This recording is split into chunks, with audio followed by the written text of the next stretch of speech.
Assalamualaikum to everyone. Today is Friday vlog. Gusto ko i-share sa inyo yung kaganapan dito sa abroad bilang OFW, bilang isang Muslim. So ang vlog ko po for today is intended for sa mga kapatid nating Kristiyano. Marahil nagtataka sila sa tagal nila dito sa abroad. Madalas nilang makikita yung mga moske, at saka every Friday na nagtataka din sila, yung iba nagtataka din sila kung bakit nagsipuntahan sa mga moske yung mga Muslim. So ginawa ko ang vlog na to kung papaano at kung ano ang nilalaman ng isang moske. Paano kami magdasal, paanong posisyon namin magdasal. So para malaman ninyo, kaya ginawa ko to para kayo ay may idea at para makita din ninyo kung ano yung mga nasa loob ng mga moske. Kaya tara, let's go.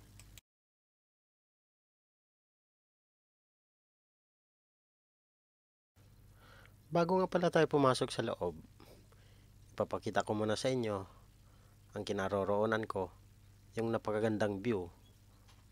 Dahil sa matirik yung araw, napakainit dito sa aming kinaroroonan. Kaya yun yung paligid ng moske, yan yung parking area. Medyo kunti pa yung sasakyan kasi masyado pong maaga. Sumaya maya lamang pagkatapos nyan o kaya kasagsagan ng prayer, punuan na yan dyan. Mga sasakyan dyan nakaparking lahat.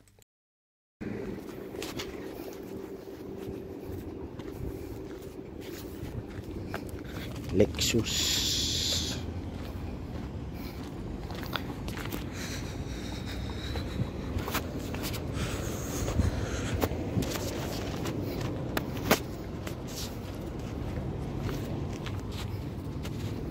Five minutes later.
Kaya sa mga zero knowledge, without knowledge about Islam, so mapapatanong talaga kayo kung papaano magdasal yung mga Muslim. So yun, kung makikita ninyo, sa ngayon, hindi pa nag-uumpisa yung sermon o kaya yung mass prayer during Friday. So yan, nagbo-voluntary prayer ng 2 units of raka'ah o kaya 2 units of prayer ang mga bagong dating ng mga mananampalataya. So marahil nagtatanong kayo kung bakit walang babae dito. Tama, walang babae, pero nasa hulihan o kaya nakatago yung lugar ng mga babae. Ang sa unahan ay yung mga lalaki. Yung mga babae, may ibang room sila, maririnig lang nila yung mga sermon o yung boses ng nagbibigay ng mass, maririnig lang nila pero di nila makikita. So pangalawang tanong, bakit nakapaalang kami? Tama, nakapaalang dahil yung mga tsinelas at saka sapatos iniiwan namin sa labas, kaya nakapaalang kami pagpasok dito sa loob. Malinis at malinis naman yan, bukod sa may maintenance, at kailangan din namin maghugas bago kami pumasok dito sa loob. Assalamualaikum warahmatullahi wabarakatuh. Allahu Akbar, Allahu Akbar, Allahu Akbar, Allahu Akbar. Ashhadu an la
إن الحمد لله نحمده ونستعين به ونستغفره ونعوذ بالله من شرور أنفسنا ومن سيئات أعمالنا. من يهده الله فلا مضل له ومن يضلل فلا هادي له، وأشهد أن لا إله إلا الله وحده لا شريك له، وأشهد أن محمدا عبده ورسوله. يا أيها الذين آمنوا اتقوا الله حق تقاته ولا تموتن إلا وأنتم مسلمون. يا أيها الناس اتقوا ربكم الذي خلقكم من نفس واحدة وخلق منها زوجها وبث منهما رجالا كثيرا ونساء، واتقوا الله الذي تساءلون به والأرحام إن الله كان عليكم رقيبا. يا أيها الذين آمنوا اتقوا الله وقولوا قولا سديدا يصلح لكم أعمالكم ويغفر لكم ذنوبكم، ومن يطع الله ورسوله فقد فاز فوزا عظيما. أما بعد، فإن أصدق الحديث كلام الله، وخير الهدي هدي محمد صلى الله عليه وسلم، وشر الأمور محدثاتها، وكل محدثة بدعة، وكل بدعة ضلالة، وكل ضلالة في النار. ثم أما بعد، يقول الله سبحانه: لتبلون في أموالكم وأنفسكم. ويقول النبي صلى الله عليه وسلم: أشد الناس بلاء الأنبياء، ثم الأمثل فالأمثل، يبتلى المرء على حسب دينه، فإن كان في دينه صلابة زيد في الابتلاء، أو كما قال النبي صلى الله عليه وسلم. فهذه الحياة أيها الإخوة إنما هي بلاء واختبار وامتحان، فقد ينجح الإنسان وقد يرسل، فإذا نجح كان من أهل الجنان يوم القيامة، وأن نكون أتباعه حتى نلقاه. اللهم إنا نسألك الهدى والتقى والعفاف. Sa puntong ito, tapos na yung mas, so mag-umpisa na yung prayer. Dito na kami magsabay-sabay lahat. Sabay-sabay kami magtitira pa, sabay-sabay kami nakatayo. Headed by the imam, yung magsasalita sa unahan. اللهم آت نفوسنا تقواها وزكها أنت خير من زكاها أنت وليها ومولاها.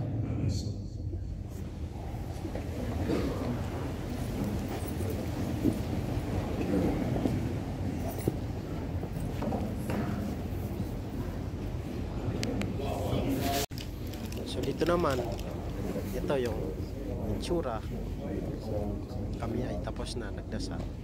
So yung iba nagpapahinga, yung iba nananalangin, hinihiling nila kung ano mga gusto nila sa aba. So ganyan yung mangyayari.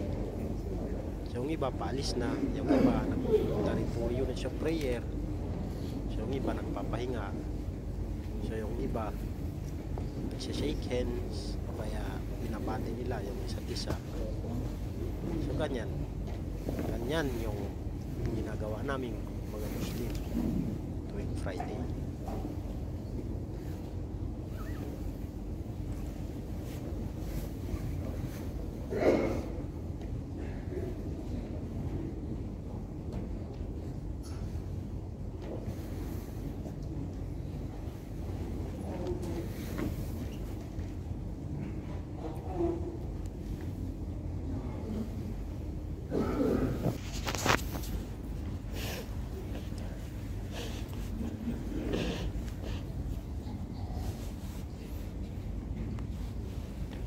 So dito na nagtatapos yung video na to. Salamat sa inyong panonood.